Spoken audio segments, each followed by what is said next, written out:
শিখুন subject, verb এবং object কাকে বলে। সাবজেক্ট, ভার্ব এবং অবজেক্ট হলো একটি ইংরেজি বাক্যের তিনটি গুরুত্বপূর্ণ অংশ। এগুলো বুঝতে পারলে সহজেই সঠিকভাবে বাক্য গঠন করা যায়। প্রথমেই সাবজেক্ট কি? সাবজেক্ট হলো সেই ব্যক্তি, বস্তু বা বিষয় যে বা যা বাক্যে কাজটি করে বা যার সম্পর্কে কিছু বলা হয়। যেমন, আমি ভাত খাই, আই ইট রাইস। এখানে আই হলো সাবজেক্ট। সে খাবার রান্না করে, শি কুকস ফুড। এখানে শি হলো সাবজেক্ট। ছেলেটি খেলছে, দ্য বয় ইজ প্লেয়িং। এখানে দ্য বয় হলো সাবজেক্ট। আশা করছি সাবজেক্ট তোমরা বুঝতে পেরেছ। নেক্সট হলো ভার্ব কাকে বলে। ভার্ব বা ক্রিয়া হলো সেই শব্দ যা সাবজেক্টের কাজ, অবস্থা বা ঘটনার প্রকাশ করে। অর্থাৎ যে ওয়ার্ড বা শব্দ দ্বারা হওয়া, যাওয়া, খাওয়া ইত্যাদি বোঝায় তাকে ভার্ব বলে। যেমন, আমি ভাত খাই, আই ইট রাইস। এখানে ইট হলো ভার্ব, কারণ ইট দ্বারা এখানে কাজ করা বোঝাচ্ছে। অ্যানাদার এক্সাম্পল, সে সুখী, শি ইজ হ্যাপি। এখানে ইজ হলো ভার্ব, কারণ ইজ দ্বারা এখানে অবস্থা বোঝাচ্ছে। তারা ফুটবল খেলে, দে প্লে ফুটবল। এখানে প্লে হলো ভার্ব। সেন্টেন্সে ভার্ব হলো সবচেয়ে গুরুত্বপূর্ণ অংশ। ভার্ব ছাড়া কোনো সেন্টেন্স হয় না।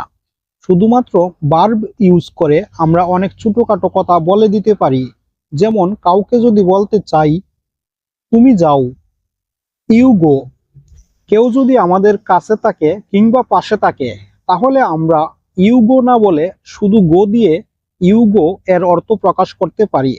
এভাবে আমরা আরো বলতে পারি, কাউকে যদি বলতে চাই তুমি খাও, তাহলে তুমি খাও এর পরিবর্তে আমরা বলতে পারি ইট। ইট মানে ইউ ইট। কাম অর্থ আসা, তাহলে আমরা তুমি আসো, ইউ কাম না বলে আমরা বলতে পারি কাম, অর্থাৎ আসো। ডু অর্থ করা, তাহলে আমরা যদি কাউকে বলতে চাই তুমি এটি করো, ইউ ডু ইট। এটা না বলে এর পরিবর্তে বলতে পারি ডু ইট, এটা করো।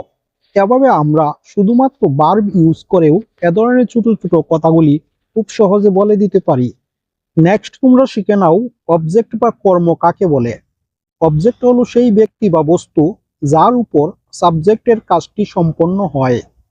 ফর এক্সাম্পল, আমি ভাত খাই, আই ইট রাইস। এখানে রাইস হলো অবজেক্ট। আবার সে একটি বই পড়ে, she reads a book.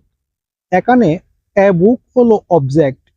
Another example, তারা ফুটবল খেলে, দে প্লে ফুটবল।